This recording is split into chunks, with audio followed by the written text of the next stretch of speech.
भगवान ने सोचा कितनों दौड़ रही है, लेकिन मुझको ही तो पकड़ने के लिए दौड़ रही है।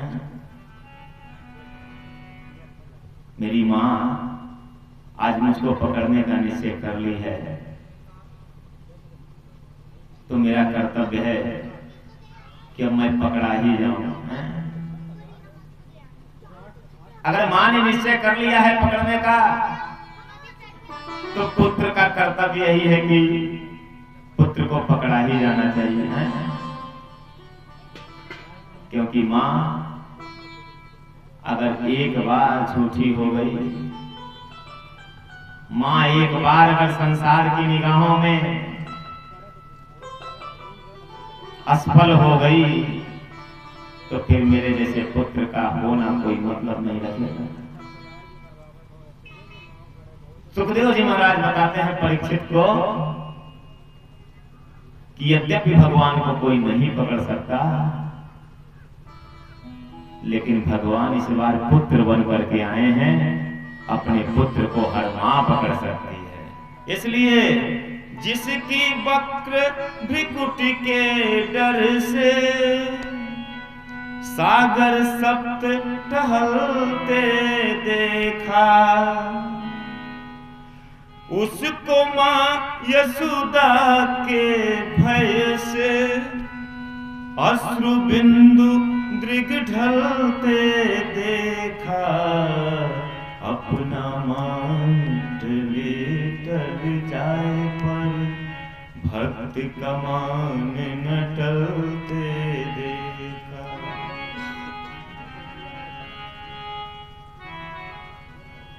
भगवान ने अपना आग्रह जो है छोड़ दिया है। अब भगवान को पकड़ लिया यशोदा मैया ने, प्रसन्न हो जाती है यशोदा मैया, पकड़ लिया, बड़ी मेहनत के बाद पकड़ लिया तुझे, माता के चेहरे पे मधुर मुस्कान छा जाती है। कन्हैया ने मैया को जैसे ही देखा तेज तेज रोना शुरू कर दिया। मैया को लगता है कि ये डर गया है, लीलाकार है कन्हैया, आंखों में अश्रु भर गए हैं कन्हैया के, झरझर झरझर गिर रहे हैं। हरे कहा जब गलती का एहसास होता है ना, इसी तरह से आंसू गिरते हैं। कन्हैया को लग रहा है आज तक की गोकुल की लीला में कभी कोई उन्हें पकड़ नहीं पाया था। एक प्रभावती ने भी पकड़ने की कोशिश की, पकड़ नहीं पाया था, लेकिन आज कन्हैया को उनकी मैया ने पकड़ लिया है। मैया ने सोचा ये डर गया है तो डंडा फेंक देती है, लेकिन मैया के मन में आया कि अगर इसको ऐसे ही छोड़ दूंगी ना तो सारी की सारी है गोपियां कहेंगे कि तूने अन्याय किया, ठीक नहीं किया है। हमको तो कहती थी कि पकड़ो, और अपने जब आज तूने इसको गलती करते हुए पकड़ लिया तो तू कोई भी दंड नहीं दे रही है, तो क्या करे मैया आखिर में, क्या करें।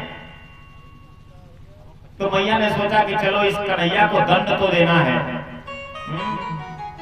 कौन सा दंड दूं इसको। तो मैया ने कन्हैया को बांधने की सोच लिया है। दौड़ी दौड़ी जाती हैं, घर में से एक रस्सी लाती हैं और कन्हैया को बांधने की कोशिश करती हैं।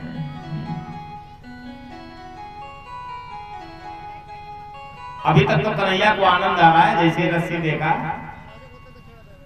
कन्हैया ने पूछा भैया रस्सी लेकर के क्या करोगी।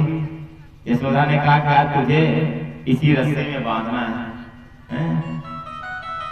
कन्हैया ने कहा अच्छा मुझको बांध रही हो, ऐसे पोखरी को नहीं बांधोगी, अकेले मैंने ही थोड़े ना चोरी किया, इसने भी तो चोरी किया है। तो कन्हैया ने मैया से कहा कि अकेले मैंने ही नहीं किया है, अगर ये ओखली न रहती घर में तो कोई गलती मैंने नहीं किया रहता। तो मैया ने उस ओखली से कन्हैया को बांध दिया रस्सी में। अब मैया कन्हैया को बांधती है जब ओखली में गांठ लगाने की नौबत आती है तो रस्सी कम पड़ जाती है, और जब ओखली को बांधती है कन्हैया को बांधने की कोशिश करती हैं तो भी रस्सी कम पड़ जाती है। गोपियों ने कहा मैया जाने तो कोशिश मत करो, ये कन्हैया बधे उधेगा नहीं। गोपियों ने कहा अगर जरूरत हो तो हम भी एक आध दो रस्सी लेकर के चले, हमें हमारी भी रस्सी जोड़ लो, लेकिन मैया आज इस कन्हैया को बांध करके इसका सारा का सारा घमंड तोड़ देना है। कन्हैया ने मन ही मन सोचा ठीक है आज कोशिश